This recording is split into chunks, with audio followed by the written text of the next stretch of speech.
सर्वं यत्किंच जगत्यां जगत् तेन तक्तेन भुञ्जीथा मा गृधः कस्य सुदनम् ये चेद् वेदी तत्सत्यम् अस्ति न चेदिहा वेदी न महति विनष्टि भूतेषु भूतेषु विचित्रधीरा प्रत्यासमालोकादिमृता भवन्ति। बंदो गुरुपदकंज कृपा सिंधु नररूप हरि महामोहतम पुंज जासु वचन रवि कर निकर। बोलिए प्रेम से श्री सद्गुरु महाराज की। अव्यक्त रूप में अनंत श्री विभूषित कणकण में विराजमान परमाराध्य गुरुदेव के त्रैलोक पावन पाद पद्मों में कोटि कोटि नमन। गुरुदेव के मस्तिष्क स्वरूप ब्रह्मलीन पूज्यपाद महर्षि संत सभी परमहंस जी महाराज, उनके हृदय स्वरूप पूज्यपाद ब्रह्मलीन महर्षि साहिब स्वामी जी महाराज तथा संत मत के वर्तमान आचार्य महर्षि हरनंदन परमहंस जी महाराज के चरण कमलों में कोटि कोटि नमन, कोटि कोटि प्रणाम। हमारे परम आदरणीय परम श्रद्धेय अध्यक्ष महोदय उद्धार साहब, हमारे परम आदरणीय रामकिशोर बाबू, ट्रस्ट के सभी पदाधिकारीगण, सदस्यगण, सत्संग प्रेमी सज्जनों, भक्तिमती माताओं, बहनों, सबों को नमन है, सबों को प्रणाम है। 3 दिवसीय सत्संग ज्ञान गंगा में गोता लगाते हुए आज दूसरा दिवस है।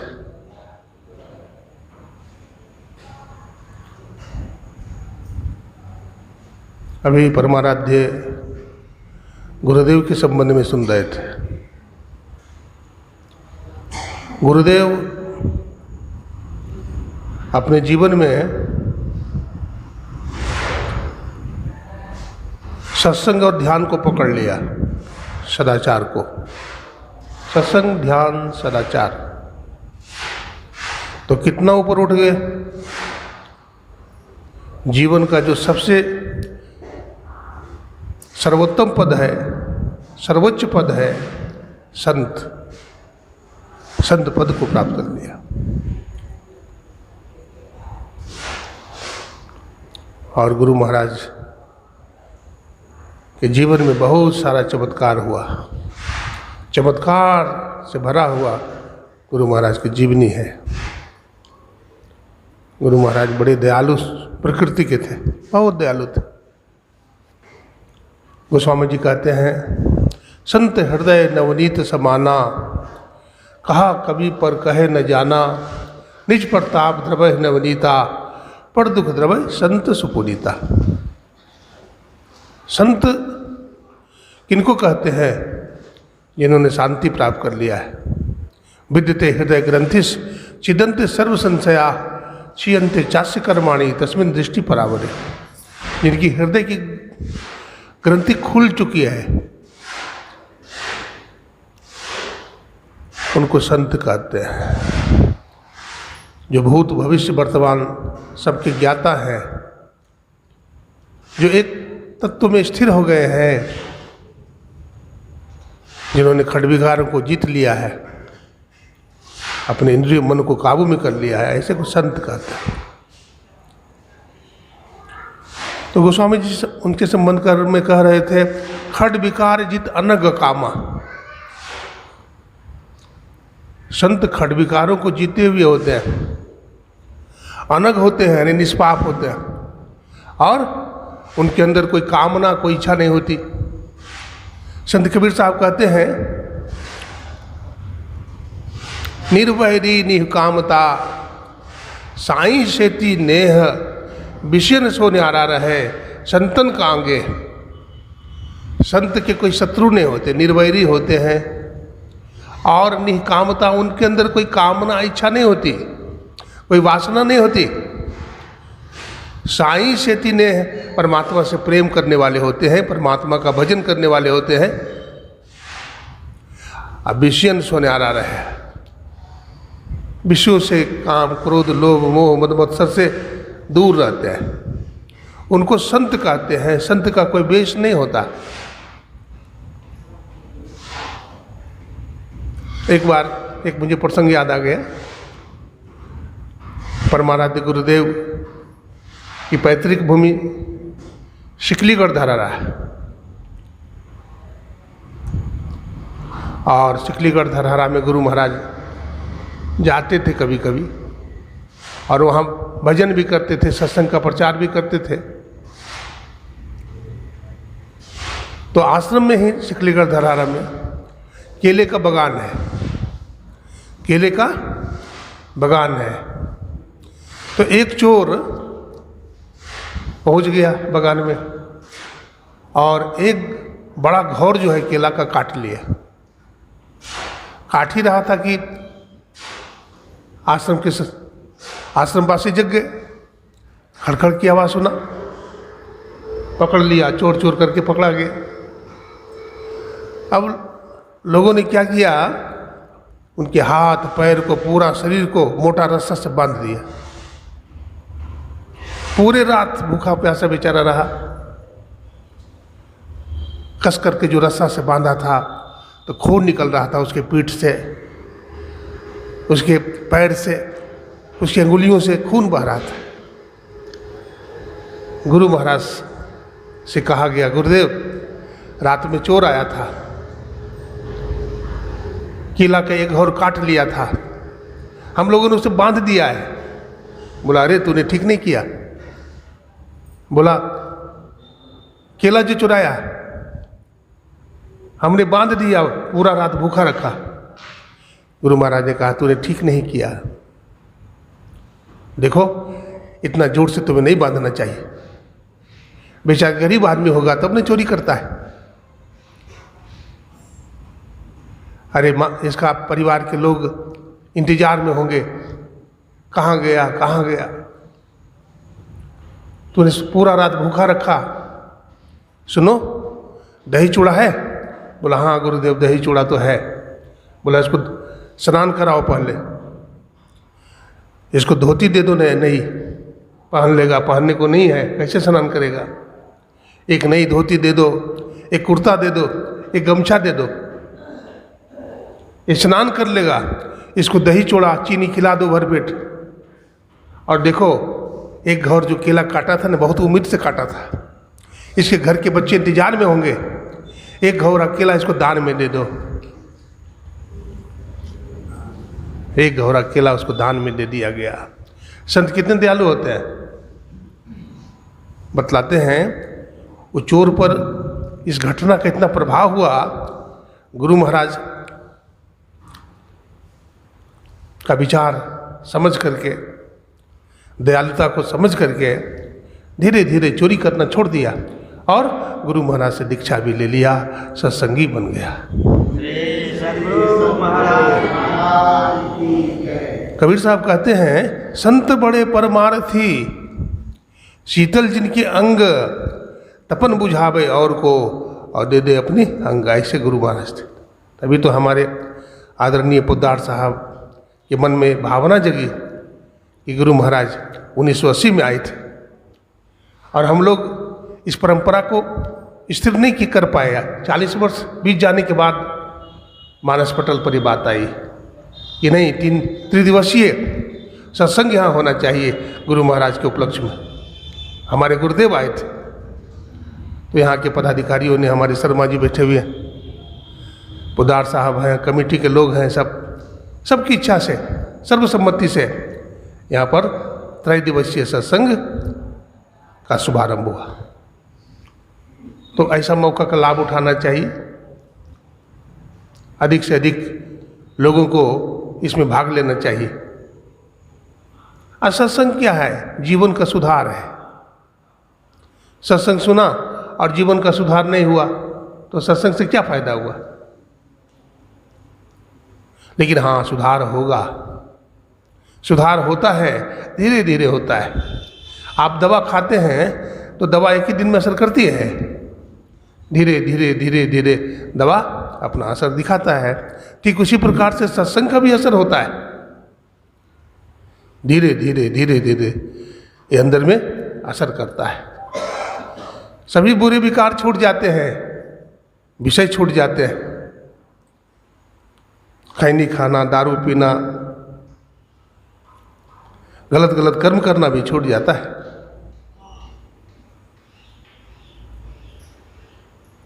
एक गांव में एक मुखिया जी थे। तो मुखिया जी का बड़ा दबदबा था समाज में। उस एक गांव में 10-15 युवक ऐसे थे जो दारूबाज थे, बहुत दारू पीते थे और सब युवक को खराब कर रहे थे। तो घर वाले लोग परेशान थे, मुखिया जी से जाकर शिकायत किया कि देखिए मुखिया साहब, ये 15 युवक जो हैं रोज इसका यही काम है, शराब पीना और लोगों को शराब पिलाना, समाज को गंदा करना।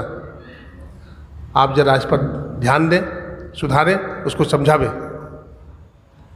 मुखिया जी ने रंगे हाथ सबको पकड़ लिया दारू पीते हुए। मुखिया जी ने कहा, देखो भाई, तुम लोग अच्छा काम नहीं करते हो, तुम लोग अभी जवान हो, अभी तुम लोगों को अच्छा अच्छा कर्म करना चाहिए, सत्संग करना चाहिए, समाज की सेवा करनी चाहिए, लेकिन तुम दारू पी करके पड़े रहते हो। ये दारू जानते हैं जिंदगी को बर्बाद कर देगा, और दारू पीते हो तो जुआ भी खेलोगे। पांडवों की दुर्गति क्या हुई जानते हो? जुआ में सब कुछ हार गया राजपाट, अपनी पत्नी द्रौपदी को भी लगा दिया दांव पर। अब महाभारत का युद्ध हो गया, आप जानते हैं। इसलिए दारू शराब न पियो, छोड़ दो। इस तरह से कई बार मुखिया जी ने लोगों को समझाया, युवकों को। तो युवक लोग सोचने लगा कि शराब पीना तो छूटेगा नहीं मरते दम, सब कुछ छोड़ सकते हैं लेकिन शराब पीना नहीं छूटेगा, आदी हो गए हैं। सब युवकों ने सोचा कि एक उपाय करना पड़ेगा, या तो मुखिया जी की बात मानकर शराब पीना छोड़ना होगा, या तो मुखिया जी को अपना दल में शामिल कर लेना होगा। ये भी एक उपाय है। मुखिया जी को दारू पिलाओ, उनको दारूबाज बना दो। सबको ये विचार जच गया। मुखिया जी से युवकों ने कहा, महाराज आप बात तो सही कहते हैं, आप मुखिया हैं, हमसे बहुत बड़े हैं, आप हमारे पिता के तुल्य हैं, आप पूज्य हैं मुखिया होने के कारण, लेकिन आपकी बात हम समझ रहे हैं। हम दारू पीना एक दिन छोड़ देंगे, लेकिन हमारी भी एक बात आप मान लीजिए। बोला क्या? बोला देखिए, हम तो दारू छोड़ेंगे, लेकिन एक पार्टी देंगे दारू का। बहुत लोग उसमें आएंगे, बहुत युवक लोग आएंगे, बहुत लोग आएंगे, उसमें आपको भी साथ देना पड़ेगा, आपको भी दारू पीना पड़ेगा। मुखिया जी ने कहा, देखो हम तो ऐसा, दारू पीने की बात तो छोड़ दो, हम दारू को देखना भी नहीं चाहते। मैं गांव का मुखिया हूं, हमारी समाज में बड़ी प्रतिष्ठा है। बोला ठीक है, आपकी प्रतिष्ठा तो है ही है, लेकिन देखिए आप हमारी एक बात मान लेंगे तो हम युवक लोग दारू पीना छोड़ देंगे। मुखिया जी पढ़े लिखे थे, विचार किया कि बात तो ठीक कर रहा है, एक दिन पीने से क्या होगा, एक दिन पी लेंगे लेकिन सबका सुधार हो जाएगा। तो मुखिया जी ने सब युवकों के कहने पर दारू एक दिन पी लिया। दूसरा दिन कहा आप छोड़ दो भाई, तो दूसरा युवक खड़ा हो गया, बोला महाराज आज हमारी भी बात मान लीजिए। जब उसकी बात माने हैं तो हमारी बात मान लीजिए। बोला आज भी पी लीजिए आप, हम लोग सदा के लिए छोड़ देंगे। मुखिया जी ने दूसरा दिन पिया, तीसरा दिन भी पिला दिया, चौथा, पांचवा दिन, 10 दिन, 15 दिन तक पिला दिया लगातार दारू। जब 15 दिन बीत गया तो सब युवक लोग गए मुखिया जी के पास, बोले महाराज मैंने 15 दिन का ड्यू लिया था, अब 15 दिन बीत गए हैं, अब मैं आप लोगों की बात, आपकी बात मैं मान लूँगा, अब मैं दारू पीना छोड़ दूँगा, आप क्या कहते हैं? तो मुखिया जी कहते तुमको छोड़ना है तो छोड़ दो, लेकिन हमारा दारू पीना नहीं छूटेगा, हमारा दारू पीना नहीं छूटेगा। देखिए बंध गए खुद, बंधे तू गाढ़े बंधनान। ये दारू पीने का भी एक बंधन है, नशा का भी एक बंधन है, मांस मछली खाना एक बंधन है, गलत गलत कर्म करना एक बंधन है। आप जैसा कर्म करेंगे, अच्छा कर्म करेंगे, रोज सत्संग करेंगे, रोज ध्यान करेंगे, तो अच्छी आदत आपको लग जाएगी। आप बुरा कर्म करेंगे, चस्का लग जाएगा, तो आपको बुरी संगति नहीं छूटेगी आपको।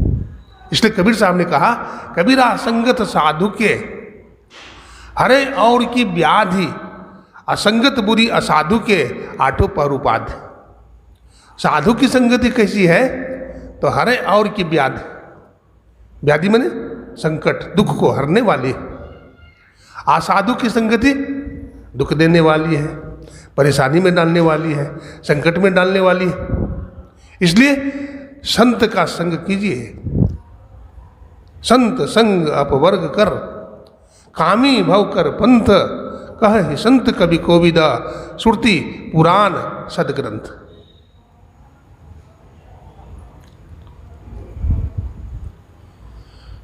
संतों का जो रास्ता है अपवर्ग यानी मोक्ष का रास्ता है, और कामी पुरुष का रास्ता संसार में ले जाएगा, आपको बांधेगा। संतों का संग न जाने कब आपके हाथ की बीड़ी को, हाथ की हथकड़ी को, पैर की बेड़ी को काट डाले, और दुष्टों का संग न जाने कब आपको कैद खाने में डाल दे। संत आपको मुक्ति प्रदान करेंगे, मुक्त कर देंगे, आवागमन के चक्र से आप सदा के लिए छूट जाएंगे। संतों का संग कीजिए। संत कैसे होते जानते हैं? कैसे होते संत? संत और गुरु कैसे होते हैं? बड़े उदार होते हैं, दिलदार होते हैं। गुरुदेव लिखते हैं, भजो हो मन गुरु उदार। क्या कहते हैं? भजो हो मन गुरु उदार, अभव अपार तारणम। सदगुरु बड़े उदार होते हैं, उनका भजन कीजिए। अभव अपार, ये संसार अपार है, अथाह है, अनंत है। इस अनंत संसार को आप गुरु के सहारे, गुरु रूपी नौका के सहारे आप पार कर देंगे।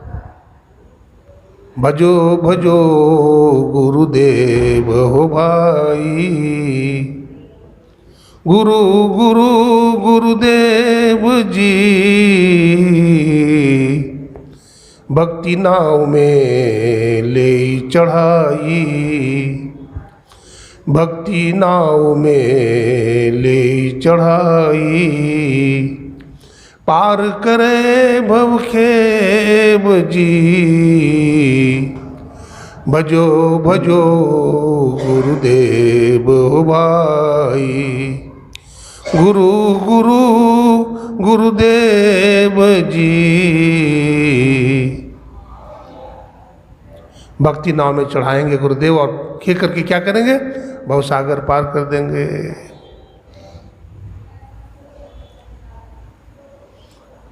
संत का हृदय कितना विशाल होता है, कितना गहरा होता है, तभी तो उनको दिलदार कहा गया है। क्या कहा गया है? दिल दरिया। संत को दिल दरिया कहा गया है। रामकृष्ण परमहंस का नाम सुने होंगे आप। रामकृष्ण परमहंस को एक बार कई दिनों तक भोजन नहीं मिला। सत्संग में गए, कई दिन तक भोजन मिला ही नहीं, पैदल चलते रहे रामकृष्ण परमहंस जी महाराज, पैदल चलते रहे। जब संत महात्मा सब भोजन प्रसाद पा लिए, तब सब पत्तल उठा करके जो है बाहर में फेंका गया। तो सोचे इतनी भूख लगी है कि पत्तल ही चाट लेंगे, पत्तल पर जो जूठन होगा वही खा लेंगे। अब वहाँ तो पहले से ही विठल भगवान पहुँचा हुआ है, कुत्तों की भीड़ है। रामकृष्ण परमहंस जी महाराज जैसे ही पत्तल का भोजन उठाना चाहे तो कुत्ता भौं भौं करने लगे और चपट के खा जाए। फिर दूसरा जगह जाए, दूसरा पत्तल का भोजन लेना चाहे तो वहाँ भी कुत्ता पहुँच जाए, पहले खा जाए। अब रामकृष्ण परमहंस जी महाराज सोच रहे हैं हम क्या खाएं, बेचारा विठल भगवान भूखा है। तो वो खड़े हो जाते थे, हम क्या खाएं, पहले कुत्ता को खाने दो, विठल भगवान को पहले खाने दो। इसी तरह से भूखे रह गए रामकृष्ण परमहंस जी महाराज। कुत्ता को खाते देख करके बड़ा आनंद आ रहा है। देखते हैं दुनिया के लोगों को खाते देख करके जो सुखी होता है, दुनिया के लोगों को अच्छा अच्छा पहनते देख करके लोग जो खुशी होता है, तो वो संत ही होता है, वो महापुरुष ही होता है, कोई सामान्य व्यक्ति नहीं हो सकता। जिसके मन में राग द्वेष नहीं है, जिसके मन में जलन ईर्ष्या भाव नहीं है, जो दूसरे को सुख को अपना सुख समझता है और सब में ईश्वर को देखता है, वो भगवान का परम भक्त है। नामदेव जी का नाम सुने? नामदेव जी महाराज रोटी बना रहे थे और रोटी जब बनाई हुई हो गई तो कुत्ता आया पीछे से और रोटी लेके भागने लगा। सारी रोटी उठा ली और लेके भागने लगा। तो नामदेव जी महाराज सोचते हैं अरे भाई रोटी को चुपड़ा भी नहीं है तो लेके भागा जा रहा है। घी की कटोरी उठाए और नामदेव जी महाराज दौड़े जा रहे हैं, ओ विठल भगवान, ओ विठल भगवान रुक जाओ। अरे भाई सूखी रोटी कैसे चबाओगे, चबाई भी नहीं जाती, चुपड़ लेने दो, बढ़िया से खाना। विठल भगवान भी पीछे मुड़ के देखता है कि कैसा आदमी है, इसका रोटी भी हम ले लिए, अब घी का कटोरी लेके दौड़ा रहा है। देखिए नामदेव जी महाराज को कुत्ता में भगवान दिखा, विठल भगवान कुत्ता में जर्रे जर्रे में झांकी है भगवान की, और किसी नूर वाले आंख ने पहचान की। प्रहलाद जी महाराज को खंबे में भगवान दिखे, हाँ खंबा में भगवान दिख गए। चैतन्य महाप्रभु को नृत्य करते करते भगवान श्री कृष्ण का दर्शन हो गया। भक्तिमती मीराबाई जगन्नाथपुरी में भगवान का संकीर्तन करते करते भगवान में समा गई। भक्तिमती मीराबाई तो भगवान में समा गई तो मीराबाई कहाँ चली गई भाई, दिखती नहीं है। कहाँ चली गई मीराबाई, लोग खोजने लगे इधर उधर। पुजारी जी ने देखा, अरे भाई ठाकुर जी के मुंह में, भगवान श्री कृष्ण के मुख में साड़ी का कोर फंसा हुआ है, साड़ी का किनारा जो होता है ना वो फंसा हुआ है। समझ गए कि अरे मीराबाई तो ठाकुर जी के मुख में समा गई है। चैतन्य महाप्रभु हरि बोल संकीर्तन किया करते थे। एक बार गंगा जी में स्नान कर रहे थे चैतन्य महाप्रभु, तो गंगा जी में स्नान कर रहे थे चैतन्य महाप्रभु, तो हाथी आ गया, हाथी का बच्चा भी आ गया पानी पीने के लिए। और ये जो स्नान कर रहे थे चैतन्य महाप्रभु, तो सूंड से उनका पीठ को सहलाने लगा, ऐसे यानी नहला रहा है चैतन्य महाप्रभु का हाथी का बच्चा सब। चैतन्य महाप्रभु को दया आ गई। चैतन्य महाप्रभु ने दोनों हाथ से अंजलि से गंगा जल लेकर के हाथी के बच्चा पर छिड़कने लगे, हरि बोल करते हुए, और हाथी का बच्चा भी हरि बोल बोलने लगा।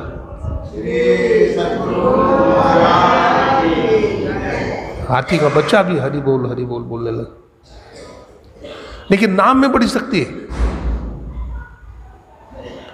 अगर आप पवित्र भाव से आसनी बिछा करके आप गुरु मंत्र जपेंगे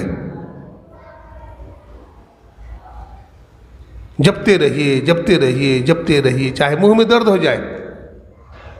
दिन रात बक बक बक बक करते हैं, मुंह में दर्द हो जाता है, जपते रहिए आप। मंत्र जपने से क्या होगा?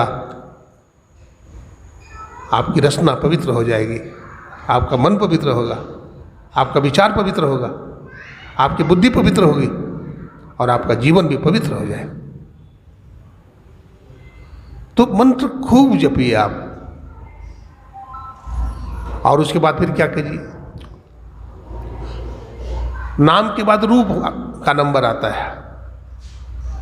रूप किसका रूप? अपने इष्ट का रूप। अपने इष्ट के रूप का ध्यान कीजिए आप। गुरु महाराज का ध्यान कीजिए आप। सदगुरु के ध्यान से बड़ा कोई ध्यान नहीं है। कोई देवी देवता का ध्यान नहीं कीजिए आप, संत सदगुरु का ध्यान कीजिए आप। अरे भाई, देवी देवता का तस्वीर बना देते हैं, जटाजूट बना दिए भगवान शंकर। आप देखे हैं भगवान शंकर को? देखे हैं आप? आप नहीं देखे हैं।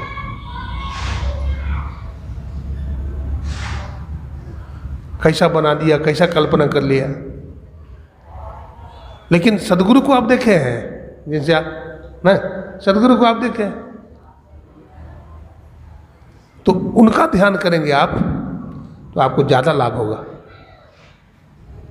क्योंकि देवी देवता खडविकार को जीते भी नहीं है।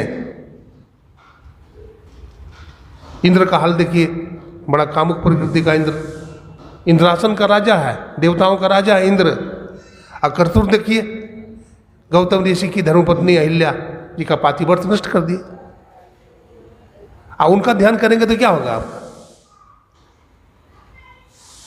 आप खडविकार को थोड़ी जीत पाएंगे। संत का ध्यान कीजिए आप, सदगुरु का ध्यान। जो संत होते हैं वही सदगुरु होते हैं। हम लोग पाठ करते हैं ना, आरति संग सतगुरु के कीजिए, अंतर ज्योत हुत लख लीजिए। आप सदगुरु का ध्यान करें। आपके अंदर ज्योति जग जाएगा। आप अगर बिंदु ध्यान करेंगे, देखिए बिंदु ध्यान संत मत का सार है और बड़ा ही गंभीर विषय है बिंदु ध्यान। बिंदु किसको कहते हैं? जिसमें स्थान हो, जिसका परिणाम नहीं हो, उसको बिंदु कहते हैं। काल्पनिक बिंदु नहीं बनाइए। गुरु महाराज कहते थे, देखो जब शून्य ध्यान करते हो, जब अपनी चेतन धार को शून्य आकाश में स्थिर करते हो तो काल्पनिक बिंदु नहीं बनाओ, अपने आप बिंदु बनेगा। प्रथम ही धारो गुरु को ध्यान, हो सुरति निर्मल हो बिंदु ज्ञान। दो नयनन बिच सन्मुख देख, एक बिंदु मिले दृष्टि दो रेख।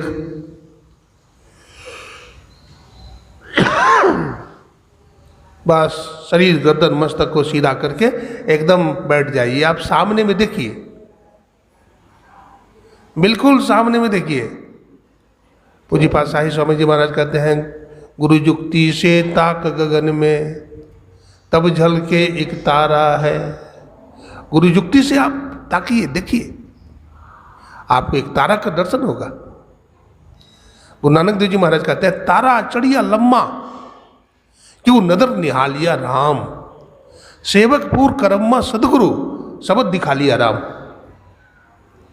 मैं फांद करके तारा पर चढ़ गया। भाई शरीर फांदा, क्या फांदा? सूरत फांद गई। सूरत को उठाइए, सूरत को संभालिए। पलटू साहब ने कहा, संभार सकी सूरती फूटे न गगरी।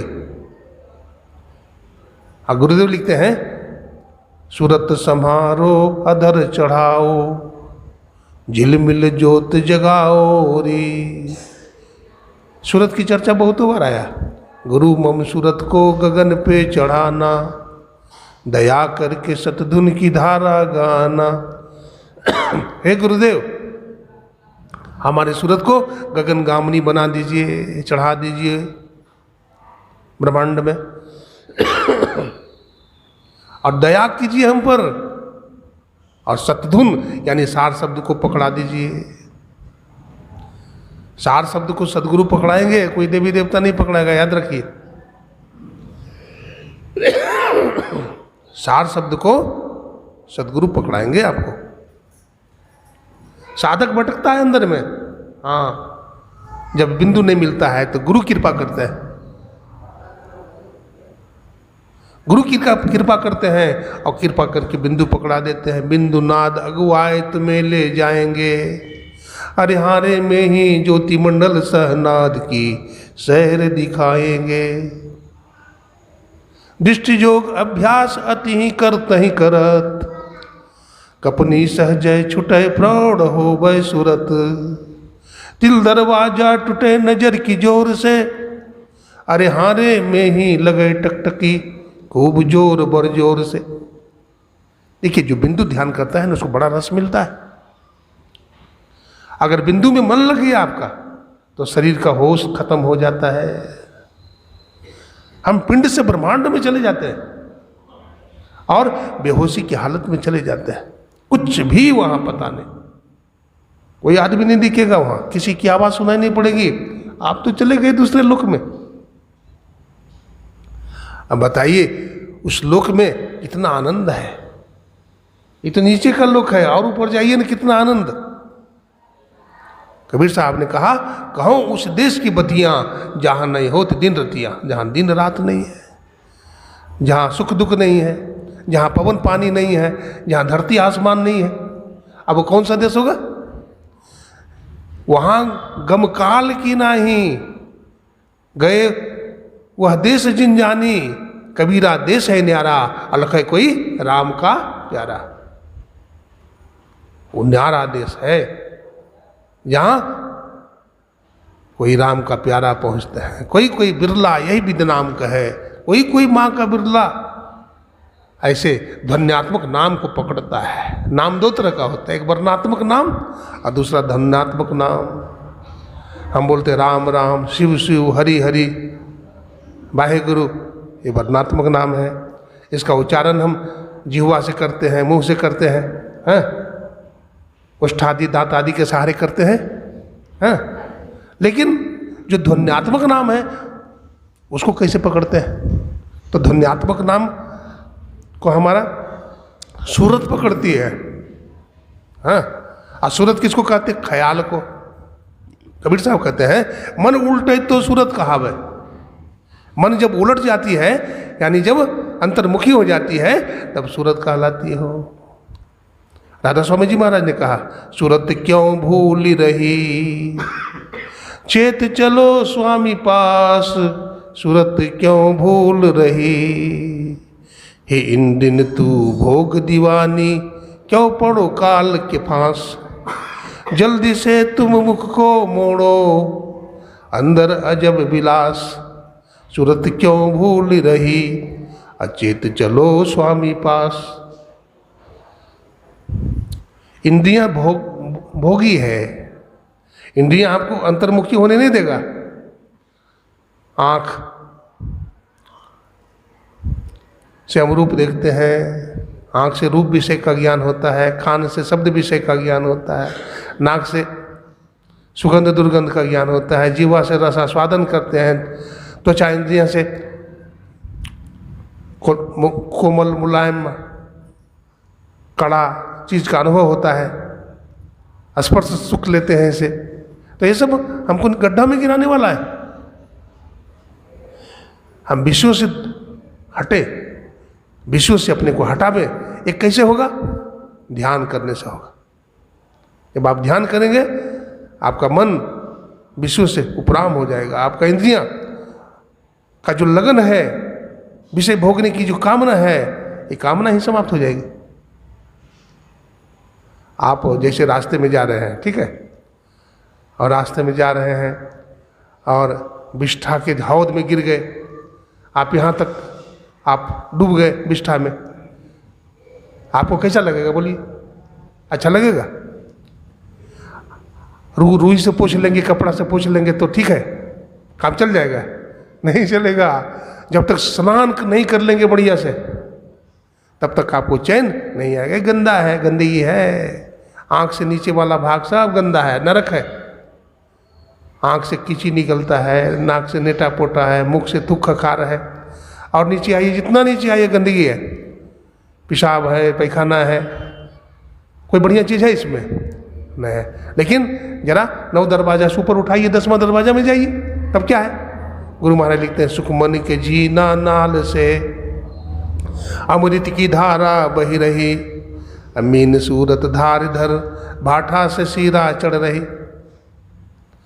भाठा से शीरा की तरफ। छोटी मछली को देखे हैं? बड़ी बड़ी जो मछली होती रहू, वो धारा के विपरीत दिशा में चलती है, चल नहीं पाती, और चलती है तो पेट फट जाता है। एक बार समुद्र में इतना बड़ा रहू मछली थी, है ना, जिसको मछुआरा ने पकड़ा तो 128 टन केवल चर्बी निकला उसका। 128 टन। ऐसा ऐसा जो रहू मछली है, जहाज को भी निकल जाता है। व्हेल मछली।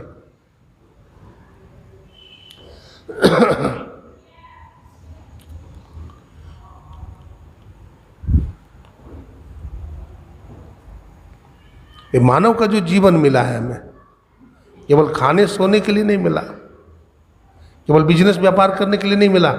असल जो काम है परमात्मा की प्राप्ति, ये काम हम नहीं कर पाते हैं और दूसरे काम में उलझ जाते हैं। यही भगवान की माया है। माया हमें नचाती है। अब माया किसको कहते हैं? गो गोचर जह लगी मन जाई, असो सब माया जानहु भाई। हमारी इंद्रियां जहां तक देखती है, सुनती है, अनुभव करती है, सब माया है। तो माया से परे जाना है तो मायापति के शरण में हमको जाना पड़ेगा। ये दुनिया को बनाने वाले कौन है? ईश्वर परमात्मा। तो उनके शरण में हम चले जाएंगे तो माया हमारे बस में हो जाएगी। माया हमारे बस में हो जाएगी। अभी तो कितना तरह का प्रलोभन हमारे मन में आता है, डिग जाते हैं हम। काम, क्रोध, लोभ, मोह, मद, मत्सर आदि। काम और क्रोध, क्रोध का भी बाप है लोभ। लोभ बहुत बड़ा पाप है। लोभ पापस्य कारणम। पाप का कारण क्या है? तो कहते लोभ है। एक लकड़हारा था, तो बेचारा लकड़ी जंगल से काट करके लाता था, बेचता था, कुछ पैसे मिल जाते थे तो उसी से दाल रोटी चलती थी, परिवार का पालन होता था। बड़ा ईमानदार था लकड़हारा। जंगल में लकड़ी काटने जाता था ना, तो किसी की लकड़ी पड़ी होती थी बोझ, तो उसको अपने घर नहीं लाता था। अपने परिश्रम की कमाई खानी चाहिए।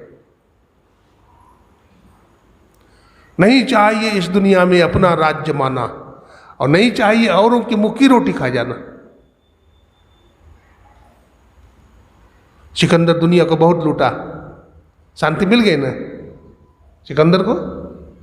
बड़े बड़े राजा महाराजे जो दूसरे राजा पर चढ़ाई कर देते थे, उसका राज्य अपने राज्य में मिला देते थे। और राजा हुए भगवान राम, मर्यादित राजा हुए, मर्यादा पुरुषोत्तम कहलाए भगवान राम। अच्छा, भगवान राम ने रावण को मारा तो रावण की लंका अयोध्या में मिला लिए ने? मिलाए? बोलिए, मिलाए? रावण का ही भाई था विभीषण, उसको लंकेश बना दिया। लोभ नहीं था भगवान को? ना भगवान राम को लोभ था, ना भगवान श्री कृष्ण को भी लोभ था। भगवान श्री कृष्ण ने कंस को मारा, और कंस के पिता का नाम क्या था? उग्रसेन। अब कंस इतना दुष्ट निकला। अब तो जानते हैं कथा कि भगवान को अवतार लेना पड़ा कंस को मारने के लिए। अवतार लिए ना, रावण को मारने के लिए भगवान राम आए, और कंस को मारने के लिए भगवान श्री कृष्ण का अवतार हुआ। तो भगवान श्री कृष्ण ने भी जब कंस को मारा तो मथुरा का राज्य को मिला लिए, द्वारिका में मिला लिए ना? नहीं मिलाए। उग्रसेन को राजा बना दिया, उसी के बाप को राजा बना दिया भगवान। भगवान को लोभ लालच नहीं है। लोभ पापस्य कारणम, लोभ जो है पाप का कारण होता है। अच्छे से लोग दिख जाते हैं लोभ में ना। मैं कहानी कह रहा था लकड़हारा की, बढ़िया से सुनिए। श्री सदगुरु महाराज की, पहले तो सीधा बैठिए, आप लोग बहुत ढीला ढाला बैठते हैं, सीधा बैठिए, हाँ सीधा बैठिए, तन करके बैठिए, इसे आलस भी नहीं आएगा, हाँ ध्यान करने में भी साधक होगा। हाँ शरीर गर्दन मस्तक को सीधा करके बैठिए, अभ्यास बनाइए। हाँ तो मैं कह रहा था वो लकड़हारा किसी दूसरे का लकड़ी बांध करके अपना घर नहीं लाता था, बड़ा ईमानदार था, भजन भी करता था लकड़हारा। वो सोचता था कि देखो कौन सा हम कर्म किए कि लकड़हारा का काम करते हैं, कितना गरीबी है हमारे घर में, और अपना कर्म को और बिगाड़ लेंगे तो क्या होगा, क्या बनेंगे कुछ पता नहीं है। लकड़हारा कुल्हाड़ी उठाया और चला गया जंगल लकड़ी काटने के लिए। जंगल में एक सूखा गाछ था, उस पर चढ़ गया और लकड़ी काटने लगा। तो लकड़ी थोड़ा बहुत कठोर थी, लकड़ी बहुत तेजी से कुल्हाड़ी मारता था। तो संजोग से ऐसा हुआ, कुल्हाड़ी खुल करके बेड से चला गया, एक नदी में गिर गया। और नदी में गिर गया तो बेचारा दुखी हो गया, परेशान हो गया। हाय ये क्या हुआ, हमारी जीविका का साधन एक कुल्हाड़ी ही था, हमारे पास कुछ भी नहीं जीविका का साधन, बस यही है कुल्हाड़ी, इसी से हम बाल बच्चे का पालन करते हैं। अब क्या होगा, हमारे पास पैसे भी नहीं है कि दूसरा कुल्हाड़ी बना लूँगा। बेचारा उदास होकर के घास से नीचे उतर गया और पानी में गोता मारने लगा।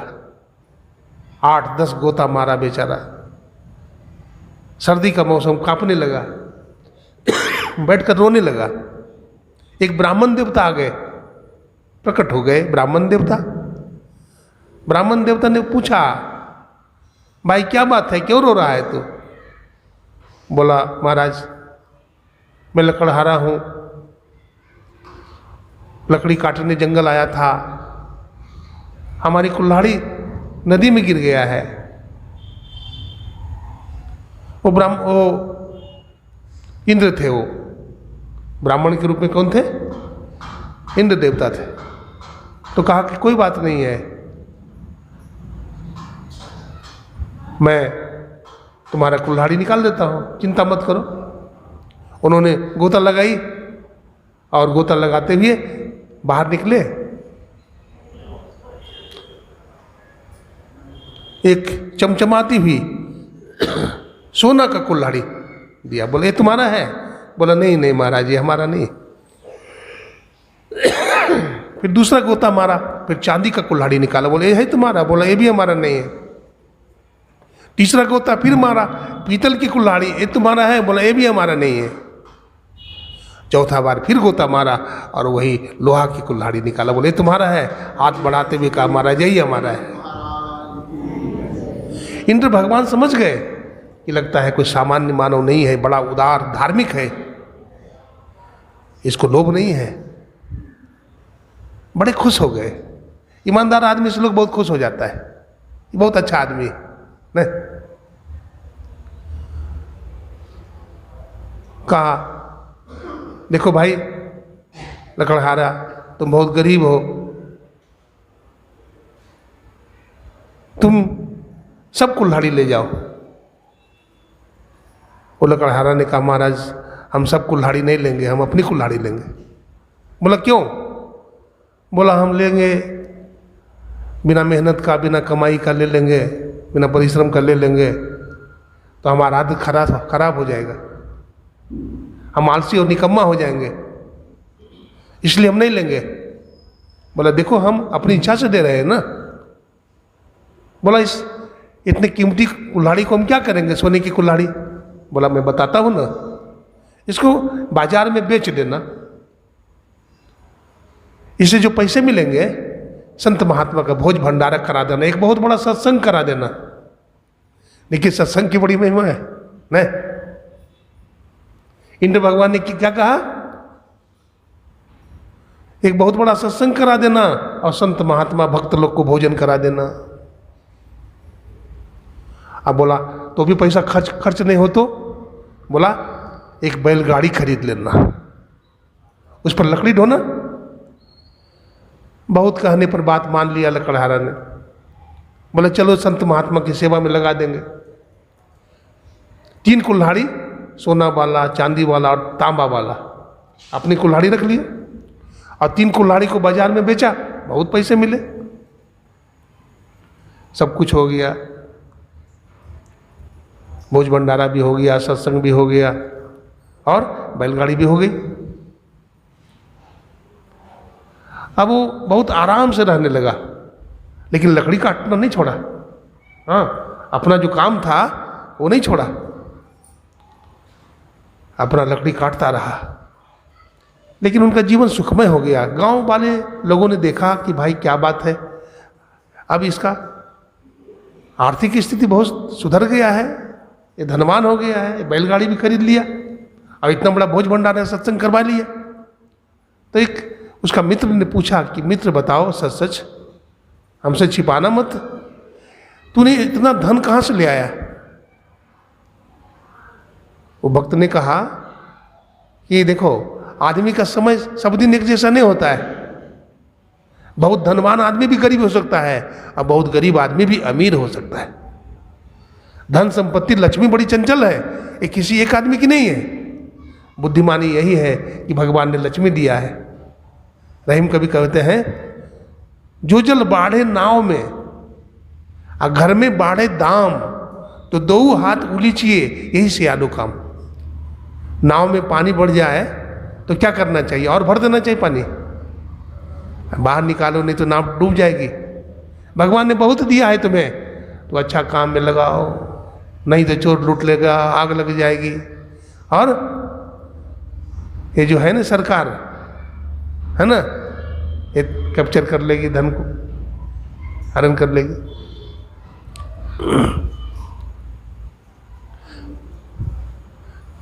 हर आदमी का धन सत्संग में, सत्संग मंदिर में नहीं लगता है, बढ़िया आदमी का धन लगता है ना। ये जो सत्संग मंदिर बना हुआ है बहुत दिनों में बना है, ऐसे थोड़ी बना है, भक्तों के सहयोग से बना है। आप लोगों ने सहयोग किया तो ये बना है, और अभी भी आगे काम चल रहा है। ये भी आपके सहयोग से ही होगा, है ना। आप लोग सब सहयोग करिए, हाँ, तब ये सत्संग मंदिर बन जाएगा। और अपने लिए ही बन रहा है, गुरु महाराज का घर है, और गुरु महाराज का घर सबका घर है। बोलिए प्रेम से श्री सद्गुरु। तो आदमी का मन किधर डुबाता है देखते हैं, आदमी का मन कहाँ कहाँ ले जाता है। मन बड़ा चंचल है, मन इतना चंचल है कि डुबा देगा। अरे अर्जुन भगवान का परम भक्त है, नहीं है? अर्जुन भगवान का परम भक्त है।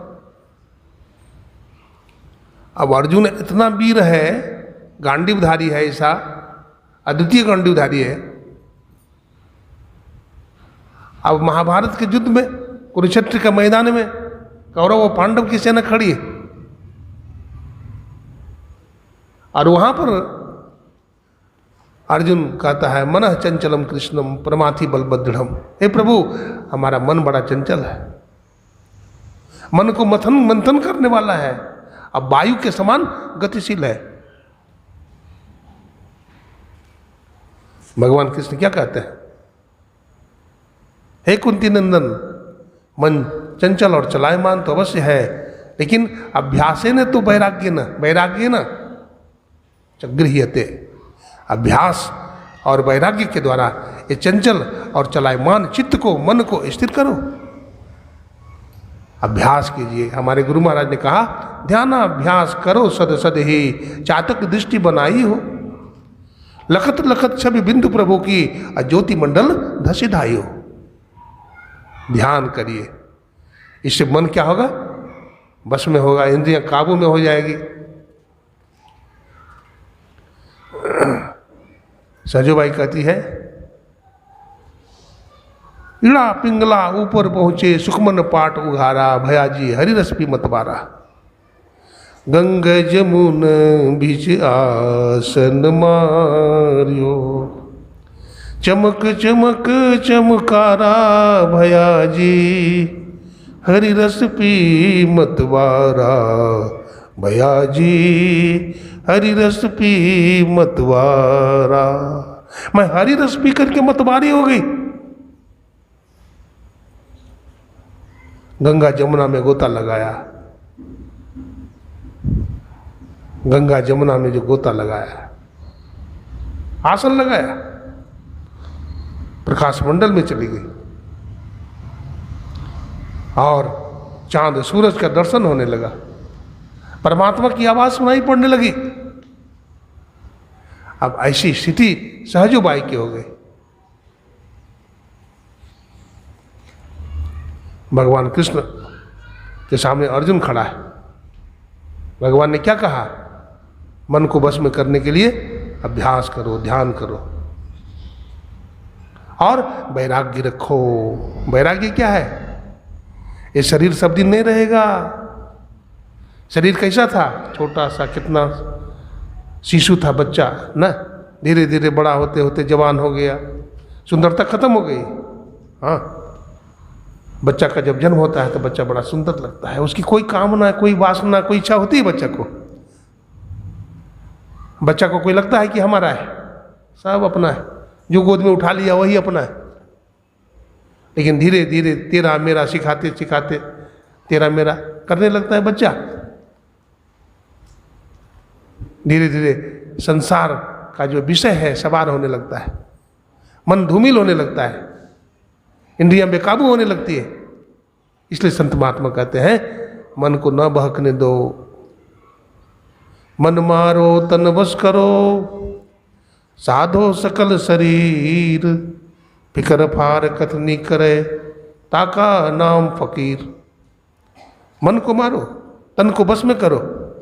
तन की कमान सूरत का आरोदा, शब्द बाण लेताना है।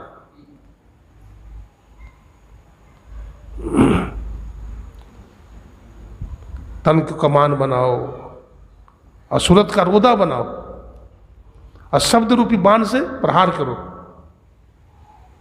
मारत बाण विधात निहितन, सतगुरु का परवाना है। अब बाण लगेगा निशाना पर। कहत कबीर सुनो भाई साधु, जिन जाना तिन माना है। तो इस तरह से मन को काबू में करना चाहिए। एक प्रसंग सुना करके वाणी को समाप्त कर दूंगा। महाभारत के युद्ध में कैसे कैसे वीर खड़े थे। दादा भीष्म पितामह न, द्रोणाचार्य, कर्ण, अर्जुन, अभिमन्यु, जयद्रथ, ऐसे महारथी थे। अब कुरुक्षेत्र के मैदान में दोनों की सेना, दोनों तरफ की सेनाएं खड़ी है। इधर घटोत्कच का जो बेटा है, क्या नाम है, बर्बरीक, बर्बरीक अपनी माँ से पूछता है, माँ महाभारत का युद्ध हो रहा है, मैं देखने जाऊं? बोला हाँ बेटा जाओ। तो माँ मैं किसकी तरफ से युद्ध करूंगा? बोला बोल बेटा तुम्हारी क्या इच्छा है? बोला माँ मैं जो हारने लगेगा ना उसी की तरफ से युद्ध करूंगा। बोला ठीक है बेटा, धन्य हो, तुम सही में वीर हो, जो पक्ष हारेगा उसकी तरफ से लड़ना। तुम माँ से आशीर्वाद लिया, चला गया बर्बरीक। वहाँ कुरुक्षेत्र के मैदान में एक पीपल का गाछ था, पीपल के गाछ के पास वो बैठ गया। भगवान कृष्ण निरीक्षण कर रहे थे। भगवान ने देखा कि उसको लोग घेरे हुए था, बड़ा वीर था, तो उसको देख करके लोग घेरे हुए थे। तो भगवान श्री कृष्ण पहुंचे। तो भगवान श्री कृष्ण ने कहा तुम कौन हो? तो बोला मैं बर्बरीक हूँ। तो बोला तुम युद्ध करने आए हो? बोला हाँ मैं भी युद्ध करने के लिए आया हूँ। तो किसके तरफ से तुम युद्ध करोगे? तो उन्होंने कहा जो हारने लगेगा उसके तरफ से युद्ध करूंगा। भगवान तो अंतर्यामी थे, समझ गए, अरे हारेगा तो कौरव, अरे कौरव की तरफ से युद्ध करेगा तो अच्छा एक बात है, तुम वीर हो, तुम वीर दिखाई पड़ते हो तो अपनी बहादुरी दिखाओ, वीरता का प्रदर्शन करो। बोला देखिए पीपल का गाछ है ना, इस पर मैं अपने बाणों का अनुसंधान करूंगा और इसमें जितनी भी पत्तियां हैं सारी पत्ती को छेद करता हुआ यह हमारे तर्कस में लौट आएगा। बोला ऐसा है? बोला हाँ, तो ठीक है, अनुसंधान करो। अब बाण का अनुसंधान किया, भगवान आंख बचा करके एक पत्ती तोड़ करके अपने पैर तले दबा लिए। अब बाण का अनुसंधान किया, कुछ ही देर में सारे पत्ती को छेद करके भगवान श्री कृष्ण के पैर की परिक्रमा करने लगा और बाणु बोलने लगा, मां भगवान अपना पैर को हटा ले, आपके पैर के नीचे पत्ता पड़ा है, इस पत्ता को छेद करेगा हमारा बाण, अगर नहीं हटाइएगा तो आपका पैर में छेद हो जाएगा और हमारे तर्कस में लौट आएगा। भगवान ने अपना चरण हटा लिया, उसको भी छेद कर दिया और फिर बर्बरी के तर्कस में चला गया बाण। भगवान ने सोचा कि सही में बहुत वीर है, इसके सामने तो कोई टिकेगा नहीं, अब तो पांडव की जीत नहीं हो पाएगी। तो भगवान ने युक्ति सोची कि देखो तुम वीर हो तो तुम दानी भी होगे। बोला हाँ मैं दानी भी हूं, तो तुमसे मैं कुछ मांगूंगा तो दे दोगे? बोला हाँ मैं दे दूंगा, तो पहले वचन दो।